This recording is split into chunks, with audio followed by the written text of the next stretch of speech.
Assalamualaikum warahmatullahi wabarakatuh.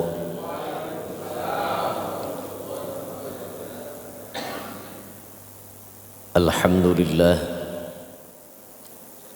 alhamdulillahilladzi bini'matihi tatimmus shalihat. Thumma assalatu wassalamu ala sayyidis sadat sayyidina wa habibina wa maulana Muhammad wa ala alihi wa ashabihi ulil bahjati wal karamat.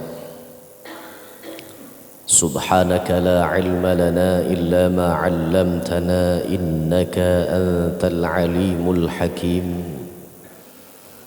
Allahumma arzuqna fahman nabiyyin wa hifdzal mursalin wa ilhamal malaikatil muqarrabin bi rahmatika ya arhamar rahimin. Amin ya rabbal alamin. Amma ba'du, ma'asyiral muslimin, Bapak Ibu para jamaah sekalian, para pecinta ilmu, para pecinta ibadah, para pejuang subuh, ya mudah-mudahan kita dan keluarga besar kita senantiasa dalam lindungan Allah Subhanahu wa taala. Amin ya rabbal alamin. Puji dan syukur kehadirat Allah Subhanahu wa taala. Pada kesempatan pagi hari ini Allah tentukan untuk sama-sama kita menikmati curahan rahmat dan berkah dari Allah Subhanahu wa taala. Begitu banyak butiran kurnia dan juga anugerah yang Allah tumpah ruahkan kepada kita. Allah jadikan langkah kaki kita mudah untuk menuju ke dalam rumah Allah, Masjid Al-Amanah ini. Bahkan ayunan tangan kita pun dijadikan oleh Allah serasi. Hati kita mantap, yang kita tuju adalah Baitullah, rumah Allah, tempat ibadah umat Islam. Guna kita tunaikan tugas suci kita selaku umat Islam, untuk kita tunaikan 2 rakaat solat subuh. Dan alhamdulillah Allah tentukan subuh kita pada hari dan kali ini alhamdulillah secara berjamaah tepat pada waktunya dan di dalam masjid Allah Subhanahu wa taala.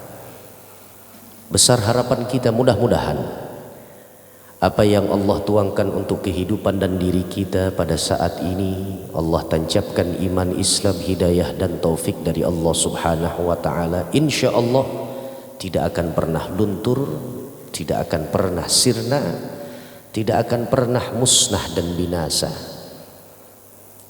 Karenanya kita bermohon kepada Allah, mudah-mudahan nikmat salat subuh berjamaah kita pada hari ini terus dilestarikan dan dilanggengkan oleh Allah sampai kita dijemput oleh al-maut, sampai di hari kita ditentukan oleh Allah mati, kembali ke pangkuan Allah Subhanahu wa taala.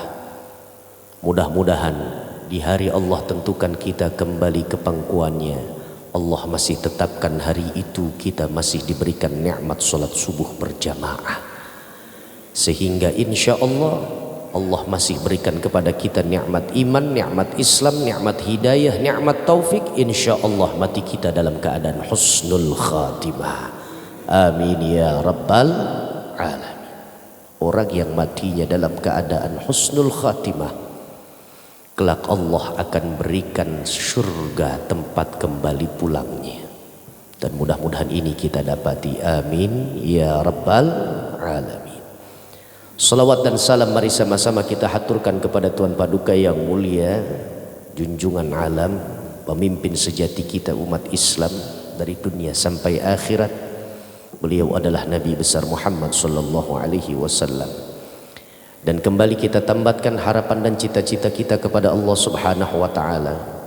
Mudah-mudahan kita yang berkumpul pada kesempatan pagi hari ini di dalam Masjid Al-Amanah dalam keadaan taat dan sujud kepada Allah, dan keluarga kita pula yang barangkali sementara kita tinggalkan di rumah, mudah-mudahan Allah jadikan kita seluruhnya umat pilihan Nabi besar Muhammad sallallahu alaihi wasallam. Siapa mereka orang-orang yang dikatakan umat pilihan Rasul? Umat pilihan Rasul itu adalah mereka orang-orang yang konsisten. Mereka para pengikut Nabi yang istiqamah, terus menerus tanpa putus menjalankan segenap titah dan perintah Rasul serta menjalankan sunnah-sunnah Nabi, sehingga kelompok inilah yang nantinya berhak dan layak mendapatkan syafaatul uzma dari tangan mulia baginda Nabi besar Muhammad sallallahu alaihi wasallam.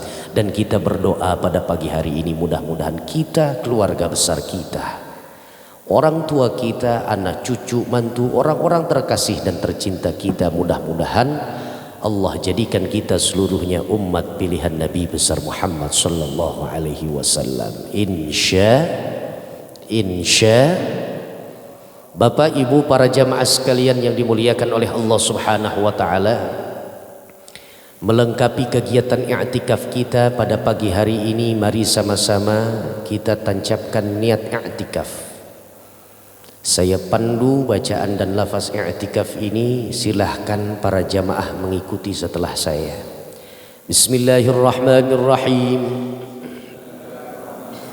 Nawaitu an a'takifa fi hadzal masjidi ma dumtu fihi sunnatan lillahi ta'ala walhamdulillahi rabbil alamin. Para jamaah sekalian yang dimuliakan oleh Allah Subhanahu wa taala, di kesempatan subuh ini mari sama-sama kita hadirkan nilai kekhusyuan kita pada hati kita. Buka mata, buka telinga, siap menerima apa yang menjadi nasihat dari Allah melalui Al-Quran, siap menerima petuah dan wejangan dari Rasul melalui sabda dan informasinya, hadis Nabi besar Muhammad sallallahu alaihi wasallam. Kalaulah selama bulan suci Ramadan Allah telah tuntun kita untuk menunaikan tugas suci kita selaku umat Islam, yakni puasa di dalam bulan suci Ramadan. Bahkan kita tambah dengan aneka ragam macam-macam ibadah dan juga ketaatan kita kepada Allah Subhanahu wa taala. Kemudian sampai Allah lahirkan kita kembali dari rahim Ramadan menuju Syawal yang indah. Syawal yang menjadi pertanda hari kebesaran, hari keagungan dan hari raya kita umat Islam. Dan saat ini kita sudah berada pada penghujung bulan Syawal. Tanggal berapa Syawal sekarang kita, Pak? 28. Selisihnya 1 hari dengan bilangan Masehi ya, Pak. Ini mohon maaf, mohon izin saya. Boleh saya ambil mic genggamnya? Boleh ya? Saya nggak gunakan ini, boleh? Nggak apa-apa ya?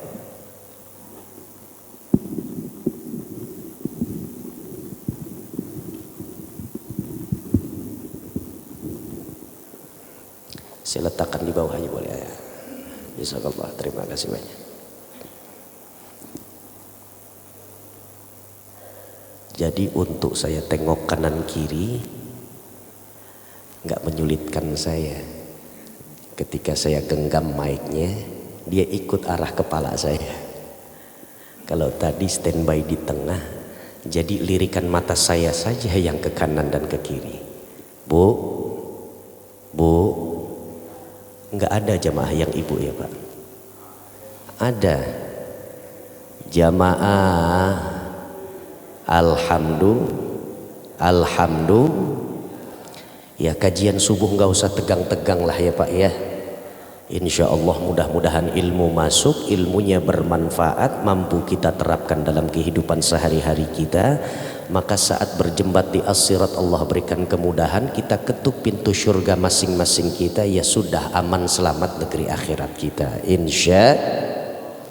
Saat ini kita berada pada ujung atau akhir bulan Syawal.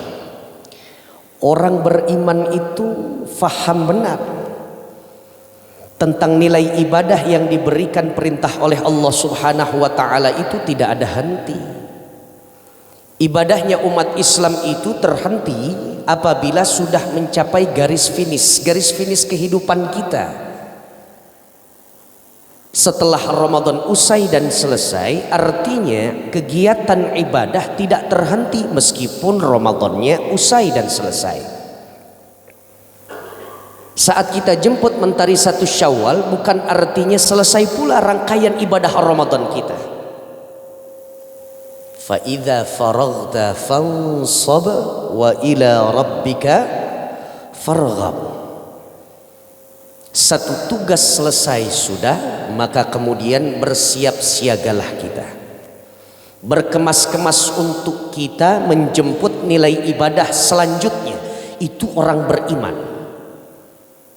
Batas ibadah kita kepada Allah Subhanahu wa taala adalah tapal batas akhir kehidupan kita, yakni kematian. Begitu kata Allah, wa'bud rabbaka hatta ya'tiyakal yaqin. Sembahlah olehmu Tuhan kalian. Allah yang mengucapkan, Allah yang berfirman, seolah-olah Allah katakan, kau sujud di hadapanku, kau abdikan dirimu untukku, kau sembah aku hatta ya'tiyakal yaqin, sampai datang kepadamu satu keyakinan. Keyakinan yang sifatnya absolut, pasti. Keyakinan yang di dalamnya tidak ada keraguan, tidak ada kebimbangan. Al-yaqin ditafsirkan oleh para ulama yakni al-ajal. Apa ajal, Pak? Ketentuan dari Allah, selesai sudah misinya anak manusia hidup di atas muka bumi Allah. Jadi artinya Allah Subhanahu wa taala melalui ini ayat ingin berpesan, jangan sampai ada satu masa, satu era selesai engkau melakukan tindakan ibadah lalu kemudian kosong melompong tanpa ibadah selanjutnya. Ramadan kelar, orang Betawi bilang, tapi sholat jalan terus. Berapa banyak di antara kita punya saudara-saudara, Pak, saat Ramadan Masya Allah hebatnya dia i'tikaf, dikit-dikit bolak-baliknya ke masjid. Zuhur berjamaah, asar berjamaah, maghrib, isya, subuh bahkan mereka berjamaah. Selama bulan suci Ramadan dia tentukan dirinya harus istiqamah untuk jalankan ibadah, terfokusnya adalah di dalam masjid, porosnya kegiatan itu ada dalam masjid. Tapi begitu selesai dan usai bulan suci Ramadan, selesai pula semangat dan gairahnya untuk masuk ke dalam masjid. Tapi mudah-mudahan jamaah Masjid Al-Amanah nggak ada yang demikian, Pak. Insya. Makanya saya di mana-mana mengatakan, Pak, setiap penghujung Ramadan selalu orang berbincang tentang Lailatul Qadar. Apa dan bagaimana Lailatul Qadar? Untuk keilmuan silahkan saja gali informasi tersebut. Peroleh bagaimana caranya, hadir dalam pengajian. Tapi intinya adalah Lailatul Qadar itu bisa dirasakan oleh seseorang apabila sudah keluar dari rahim Ramadan. Tidak terfokus dengan apabila mentari pada malam harinya diturunkan oleh Allah Lailatul Qadar, esok harinya langit itu bagaikan kuning seperti bejana dari kuningan. Matahari tidak memberikan terbit yang begitu menyinari sangat, tidak terlalu terik. Matahari keluarnya malu-malu, Pak. Gejolak alamnya digambarkan. Betul, itu informasi dari Rasulullah Sallallahu Alaihi Wasallam. Tapi yang paling jelas adalah orang yang pantas mendapatkan Lailatul Qadar, ciri dan tanda indikasinya adalah keluar dari bulan suci Ramadan, ia mampu melanjutkan semangat dan gairah amaliyah Ramadannya, kemudian diterapkan pada 11 bulan setelah Ramadan. Insya setelah Ramadan usai dan selesai, kita memasuki babak selanjutnya. Apa babak selanjutnya? Muncullah musim haji. Musim haji berangkat dari surah Ali Imran dari ayat 96 sampai ayat ke-97. Allah Subhanahu wa taala memberikan firman-Nya kepada kita selaku orang-orang yang berpedoman kepada Al-Qur'an. Apa kata Allah? Katakan, Allah berfirman, a'udzu billahi minasyaitonir rajim, bismillahirrahmanirrahim. Inna awwala baitin wudi'a lin-nasi lalladzi bi Bakkata mubarakan wa hudan lil alamin. Fihi ayatun bayyinatun maqamu Ibrahim wa man dakhalahu kana amina. Walillahi 'alan nasi hajjul baiti man istata'a ilaihi sabila wa man kafara fa innallaha ghaniyyun 'anil 'alamin. Masya Allah, indah benarnya ayat Pak. Allah sampaikan di dalam Al-Quran ayat 96 sampai 97, surahnya adalah Ali Imran. Allah katakan, inna awwala baiti wudi'a lin-nasi lalladzi bi Bakkata mubarakan wa hudan lil alamin. Bangunan yang kali pertama dibangunkan oleh Allah Subhanahu wa taala linnas, untuk manusia keseluruhannya. Lihat bagaimana Allah Subhanahu wa taala memberikan informasi di dalam Al-Qur'an surah Ali Imran 96-97. Ternyata bangunan yang dibangun oleh Allah Subhanahu wa taala untuk manusia itu adalah Bakkah, berada di kota Mekah. Yang dimaksudkan adalah Ka'bah. Yang membangun Allah. Untuk siapa? Manusia. Allah tidak katakan lil mu'minin atau lil muslimin, bukan untuk orang beriman saja atau orang yang beragama Islam, tidak. Bahkan bangunan ini adalah menjadi poros hidayah. Di ujung ayat ini dikatakan lalladzi bi Bakkata mubarakan wa hudan lil alamin. Bangunan ini dikhususkan oleh Allah Subhanahu wa taala menjadi sumber keberkahan dan adanya kemunculan hidayah bagi setiap alam. Jadi hidayah dan keberkahan yang ada di dalam Ka'bah terpusatkan di dalam kota Makkah tidak hanya untuk orang beriman atau orang yang berislam saja, tapi untuk seluruh alam, termasuk makhluk hidup Allah dari bangsa manusia. Seringkali saya mendengar banyak sekali orang-orang yang mempelajari tentang Islam pertama melalui jalur Ka'bah, satu tempat yang jutaan manusia berlomba-lomba untuk bertitik tolak dari negara masing-masing, lalu kemudian sampai ke tempat itu. Oleh karenanya diteliti, dianalisa oleh orang-orang yang sebelumnya jauh daripada ibadah kepada Allah, bahkan tidak mempercayai Allah sebagai Tuhan, pengatur kehidupannya, penciptanya, sampai penjamin rezekinya dari dunia sampai akhirat. Begitu ia selami samudra yang indah tentang apa dan bagaimana Ka'bah, maka selesai analisanya, selesai pula kekafirannya, berpindah kepada keislaman. Ini yang dimaksudkan oleh Allah Subhanahu wa taala. Ka'bah itu sebagai referensi seseorang untuk mendapatkan nilai keberkahan dan hidayah dari Allah Subhanahu wa taala. La haula wala quwata. Ini lagi musim haji, memang paling enak, paling lezat, paling sedap kita bahas tentang kemuliaan Ka'bah. Pak, Bu, oh ternyata semangatan yang ibu sekarang. Pak, jamaah, alhamdulillah, Allah itu mengajarkan kepada kita bahwa ada 3 unsur Allah letakkan kemuliaan. Kemuliaan yang pertama itu ma yata'allaqu bil insan. Unsur kemuliaan yang Allah berikan berkaitan tentang manusia. Ada manusia-manusia mulia, ada manusia-manusia agung, ada manusia-manusia yang ditinggikan derajatnya oleh Allah Subhanahu wa taala. Sudah tidak diragukan lagi, pada peringkat yang paling atas, ranking yang paling awal, manusia yang paling dimuliakan oleh Allah Subhanahu wa taala adalah baginda Nabi besar Muhammad sallallahu alaihi wasallam. No debate, nggak ada debat. Manusia paling agung menurut kacamata dan versi Allah Subhanahu wa taala adalah baginda Rasul Nabi besar Muhammad sallallahu alaihi wasallam. Tapi tidak pada unsur ini saya detailkan. Manusia yang kedua setelah Nabi adalah orang tua, dimuliakan oleh Allah Subhanahu wa taala. Sehingga apa saja dan siapapun orang yang memuliakan orang yang dimuliakan oleh Allah, siaplah ia menjadi manusia-manusia mulia menurut Allah. Pandai kita memuliakan Rasul dengan sholawat dan menjalankan sunnahnya, dalami semua apa yang menjadi syariatnya Rasul, siap kita menjadi orang mulia menurut Allah.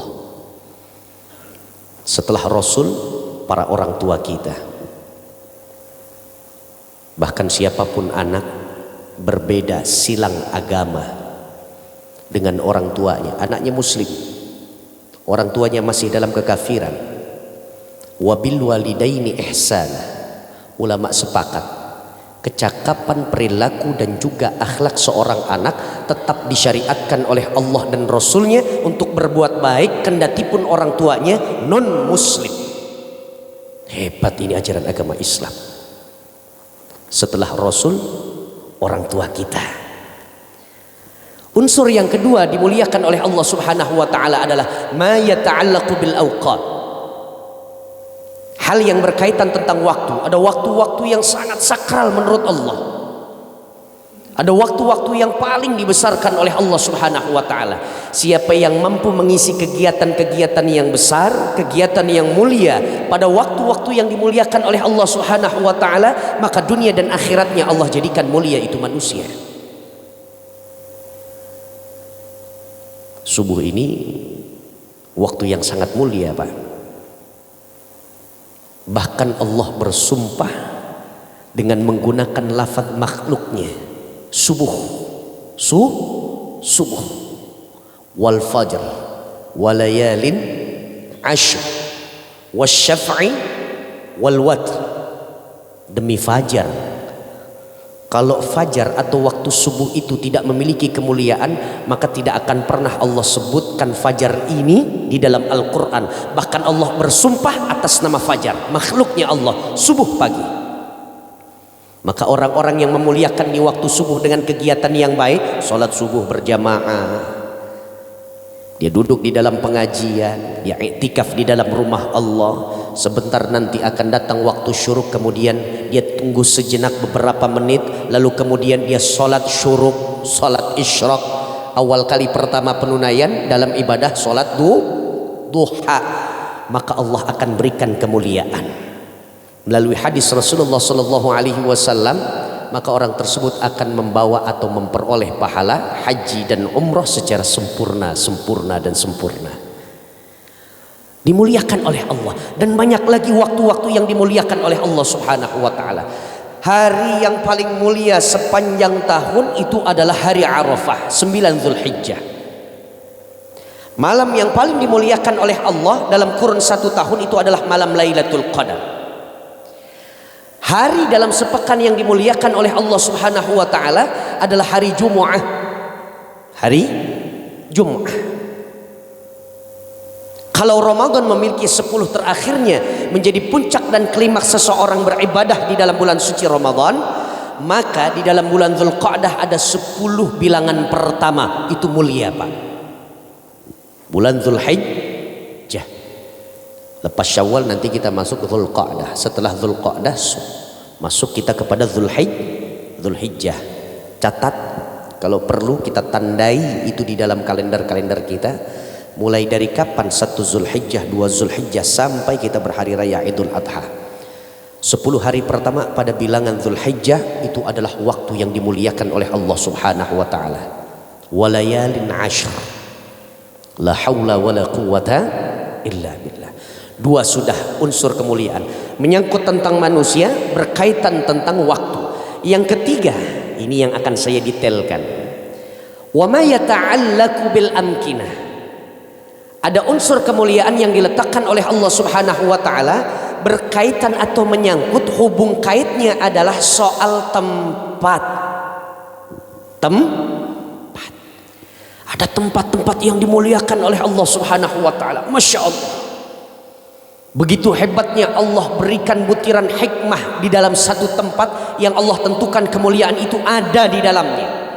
Intan berlian, mutu manikan, ratna jauhari. Segala bentuk afdaliyah, keutamaan, kelebihan dan keistimewaan, keluar biasaan Allah letakkan pada satu tempat. Apa tempat yang dimuliakan oleh Allah Subhanahu wa taala? Hadis Rasulullah sallallahu alaihi wasallam menyampaikan khairul biqa al masajid.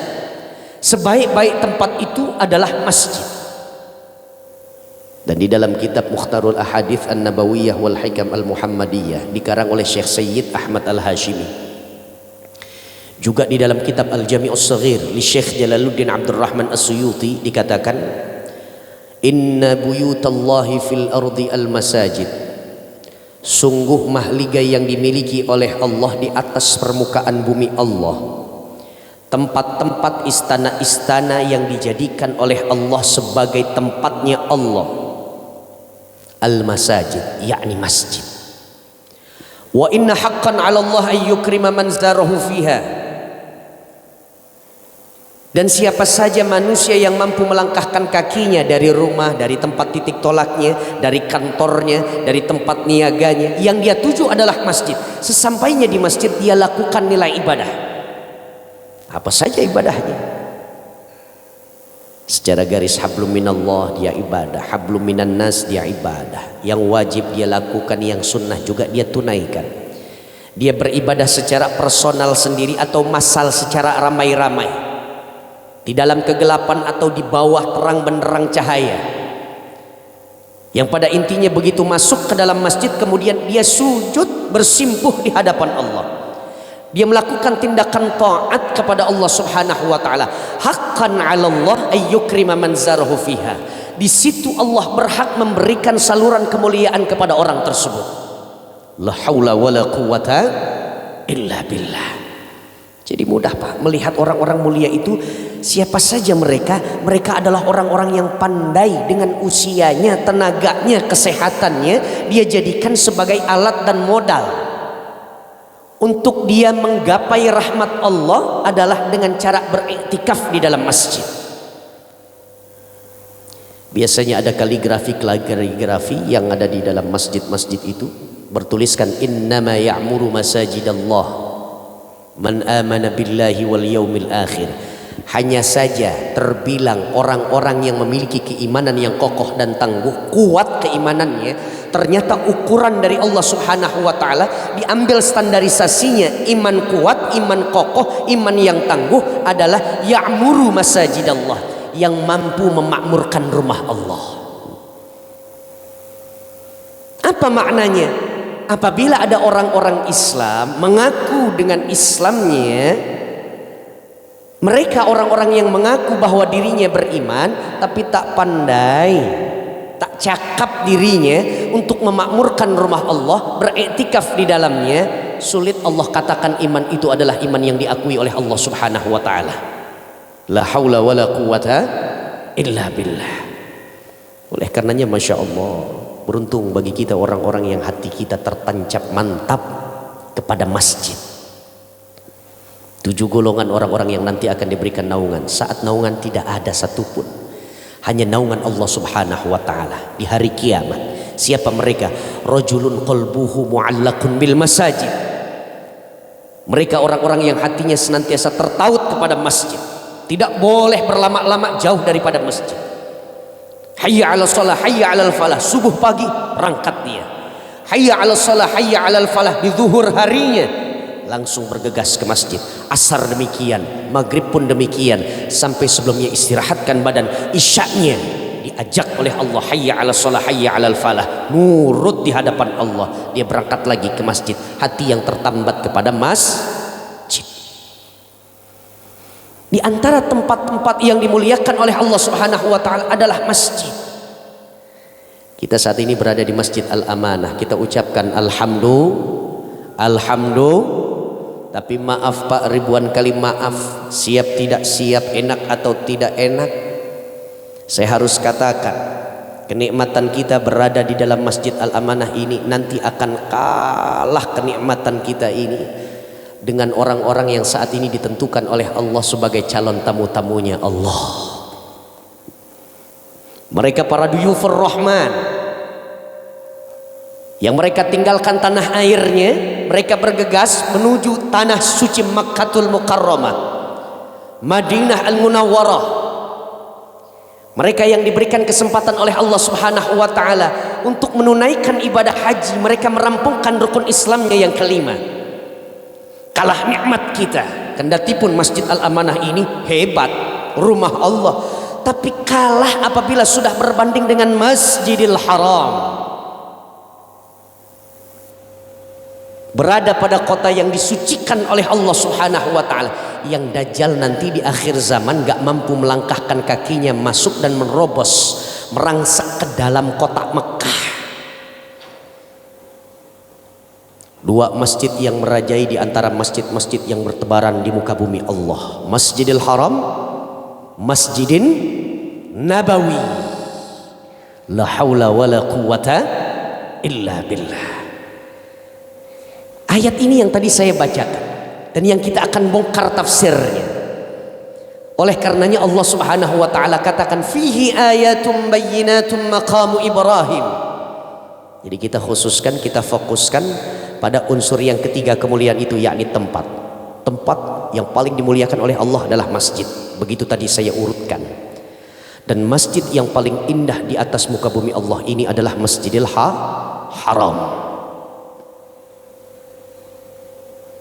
Dan orang-orang yang berangkat haji adalah mereka orang-orang yang menjadi manusia pilihan menurut Allah. Sebab di ayat ini dikatakan fihi ayatum bayyinatum maqamu Ibrahim, yang di dalam kota Makkah itu ada Masjidil Haram. Di dalam Masjidil Haram ada Ka'bahnya, Ka'bah yang dibangun oleh Allah, lalu kemudian renovasi besar-besaran di zamannya Nabi Allah Ibrahim, yang berjibaku bukan dengan orang lain. Proyeksinya bukan dengan mitra yang lain, tapi dengan darah dagingnya sendiri. Siapa? Putra yang halim, Ismail. Putra yang santun. Siapa yang memberikan sematan sifat putra yang halim itu, Pak? Ya Allah.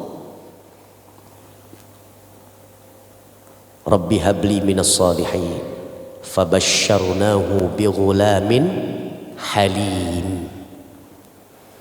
Ibrahim berdoa, ya Allah berikan kepadaku keturunan yang baik, keturunan yang saleh, keturunan yang pandai untuk menyembahmu nantinya ya Allah. Fabasyarnahu, maka kami memberikan berita yang begitu menggembirakan hati Ibrahim. Dengan apa? Bighulamin halim, dengan munculnya, lahirnya Al-Halim, yakni Ismail, putra yang sangat santun, putra yang begitu berbakti kepada Ibrahim dan juga Siti Hajar, ibundanya. Ibrahim punya dua biang, Pak. Ada dari Siti Sarah, ada dari Siti Hajar. Dari Siti Hajar ini akhirnya kemudian muncul kembangnya, yakni Ismail. Lalu kemudian dari Siti Sarah keluarlah Ishaq. Dari Ismail menggenerasikan sampai kepada baginda Rasul. Dari Ishaq, dari Siti Sarah, muncullah generasi-generasi para nabi dan rasul Allah dari kalangan Bani Israel. Siapa dia? Yakub, Ishaq, Yakub, kemudian Yusuf, Zakaria, Yahya, Isa, keturunan para nabi. Makanya amalkan Rabbi habli minas salihin. Bagi kita orang tua yang sudah menikahkan anak kita, lalu kemudian anak kita belasan tahun belum dapat anak, jangan sampai ada keributan dalam rumah tangganya. Jangan saling tunting, Anda mandul ya, sperma Anda tidak berkualitas ya, jangan. Usia berapa Ibrahim mendapatkan Ismail, Pak?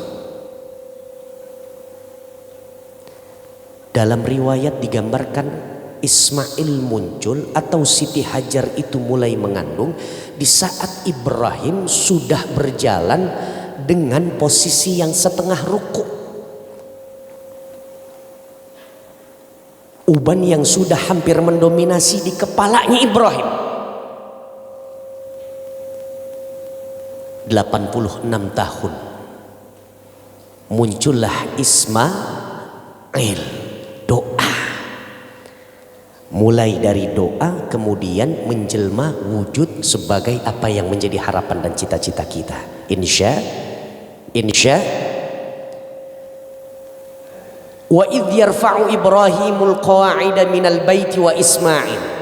Renovasi besar-besaran itu, pemugaran, sampai meninggikan dinding Ka'bah itu di zamannya Ibrahim, dibantu oleh putra yang halim, Ismail alaihissalam. Dan di dalamnya ada tempat di mana Nabiullah Ibrahim menapakkan kakinya, disebutnya maqam Ibrahim. Yang sudah berangkat haji, yang sudah menjalankan ibadah umrah, insya Allah mengerti, diberikan informasi, diarahkan oleh para mutawifnya, ini loh makam Ibrahim. Ya Pak, tunjuk tangan yang sudah berangkat haji, barangkali sungkan.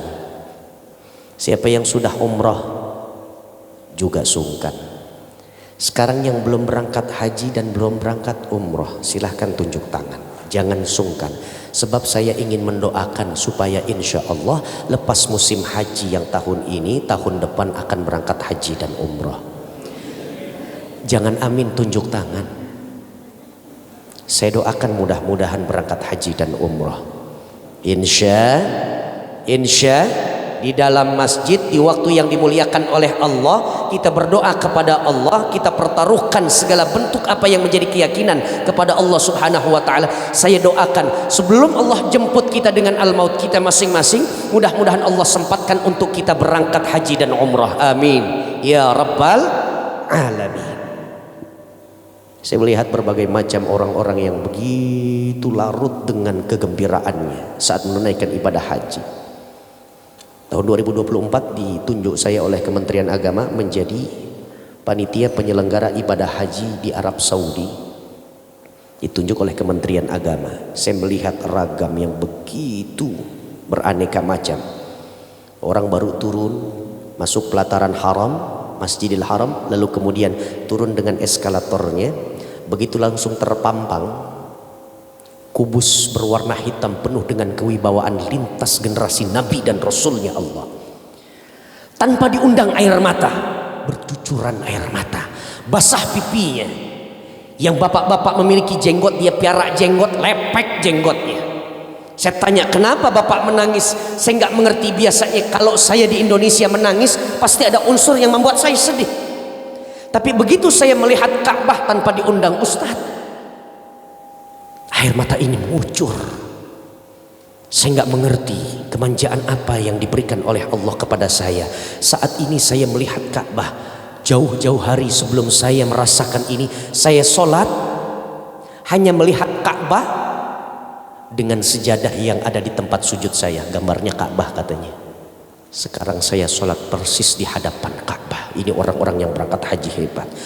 Dengan talbiyahnya, labbaik Allahumma labbaik, labbaik la syarika laka labbaik, innal hamda wan ni'mata laka wal mulk la syarika lak. Seolah-olah orang yang menjadi duyufur rahman, tamu-tamu Allah, penuh khidmat, larut dalam kegembiraan dan sukacitanya. Panggilan Allah Subhanahu wa taala dijawabnya oleh dirinya. Ya Rabb, kami datang karena Engkau undang. Ya Allah, kami tampil karena Engkau panggil. Di tanah yang begitu panas, alang melengkang. Kalau sudah masuk musim dingin, dingin menusuk tulang. Tapi karena ini panggilan-Mu ya Allah, kami tampil. Hebat Pak. Para jamaah haji kita doakan mudah-mudahan hajinya mabrur. Amin. Ya kan sekarang ini potret masyarakat kita sudah banyak ini undangan-undangan untuk apa? Walimatus safar, betul. Banyak sudah saudara-saudara kita. Kalau bahasa kita orang Betawi pada ngeratip. Ngeratip. Berikan apresiasi dengan cara apa? Doakan mereka. Seraya mudah-mudahan saya nyusul di tahun-tahun mendatang. Insya ditinggalkan itu segala bentuk apa yang dia cintai di tanah airnya. Istri tinggalkan, yang berangkat istri, suami ditinggalkan. Pasangan berangkat, anaknya dititipkan. Semua harta kekayaannya ditinggalkan sementara. Bisnisnya didisposisikan kepada orang-orang keterpercayaannya. Dia siap untuk menghadap Allah Subhanahu wa taala.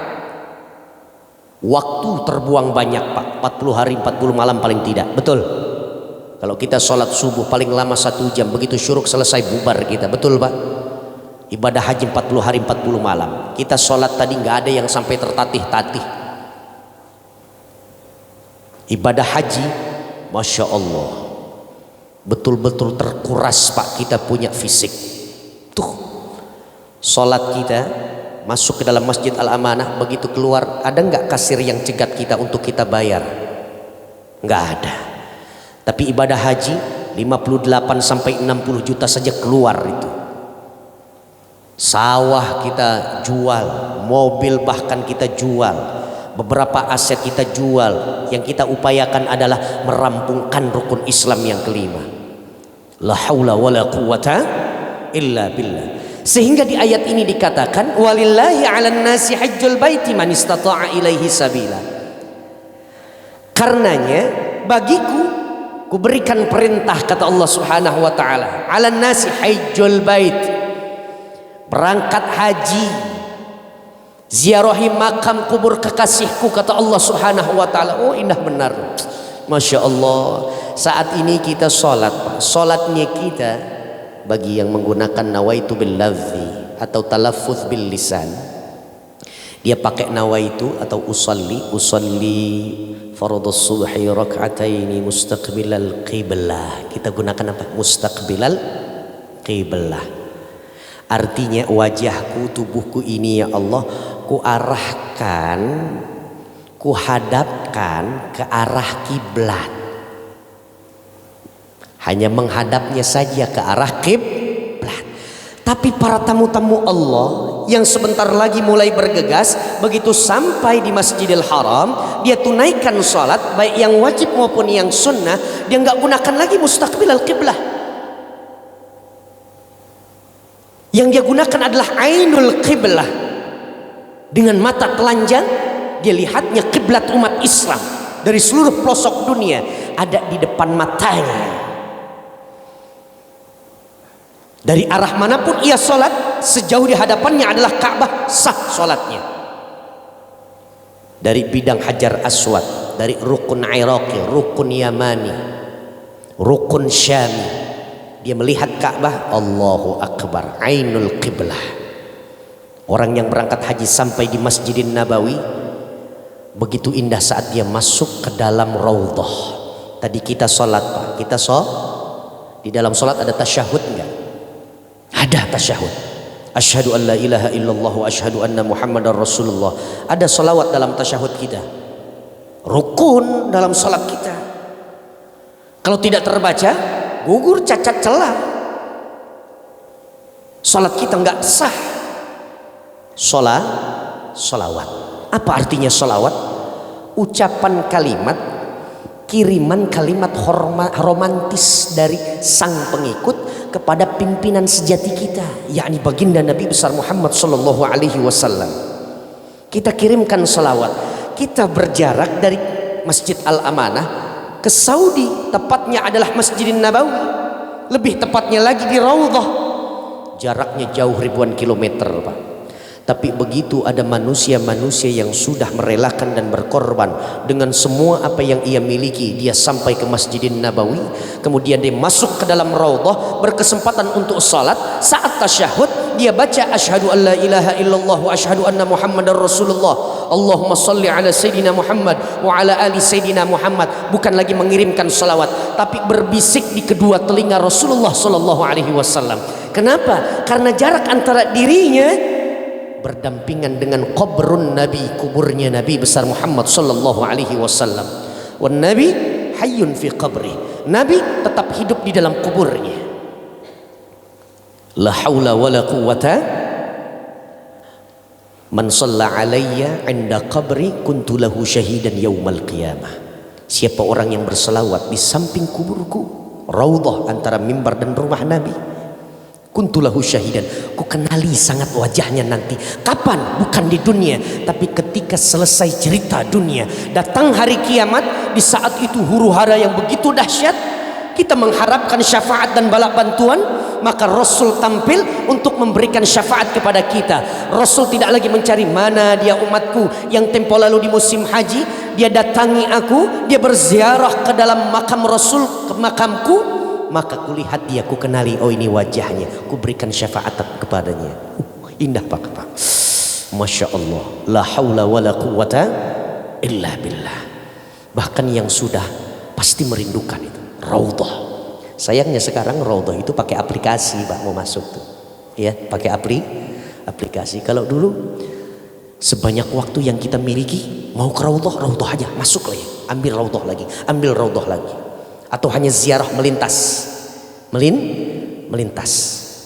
Tapi kalau sekarang setiap satu jamaah hanya dapat satu kali kesempatan, dan gunakan aplikasi. La haula wala quwwata illa billahil aliyyil azim. Tolong berikan kecermatan kita pada saat musim haji ini sudah mulai datang. Jangan sampai ada di antara kita yang Masya Allah bergelimang harta kita. Allah titipkan harta untuk kita di atas rata-rata, Pak. Bahkan Allah manjakan kita dengan berbagai macam harta benda yang orang lain gak punya, kita miliki. Tapi belum juga untuk kita tergerak hati menuju rumah Allah, Baitullahil Haram, Ka'bah al-Musharrafah, Madinah al-Munawwarah. Ini ada ancaman dari Rasulullah sallallahu alaihi wasallam. Apa kata Nabi? Inna 'abdan idza ashatu lahu jismahu wa sa'tu alaihi fi ma'isyatihi jara ala dzalika khamsatu awamin lam yafidu ilayya la mahrum. Apabila ada seorang hamba dikasih kesehatan oleh Allah, dia punya jasadnya, staminanya fit, kehidupannya prima, nggak ada keluhan, catatan medis nol, nihil. Itu kenikmatan yang pertama diberikan oleh Allah. Wa wasa'tu alaihi fi ma'isyatihi, dan aku luaskan, kata Allah Subhanahu wa taala, rezekinya. Semuanya lebih dari kata cukup. Jaru ala dzalika khamsatu awamin, dilihat oleh Allah Subhanahu wa taala. Berjalan sampai 5 tahun, 2 kenikmatan ini terus langgeng pada kehidupannya. Sehat Allah berikan, kemudian rezekinya masih Allah tetapkan terus lancar, makmur, sejahtera apa yang ia niagakan, selalu sukses dalam bisnisnya. Tapi selama 5 tahun lam yafidu ilayya, belum juga menunaikan ibadah haji, aku belum ditengoknya, kata Allah Subhanahu wa taala. La mahrumun, ini ciri tanda hambaku yang kuberikan kehinaan dan kenistaan. Gak ada nilai di mataku, gak ada value menurutku. La haula wala quwwata illa billah. Mohon maaf Ustaz. Ya.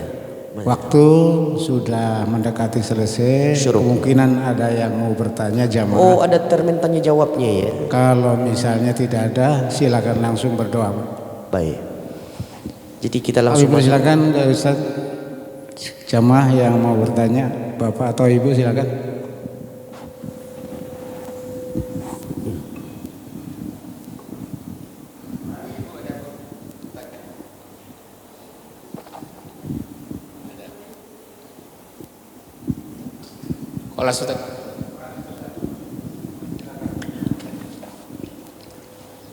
Karena saya harus disiplin dengan waktu, ya.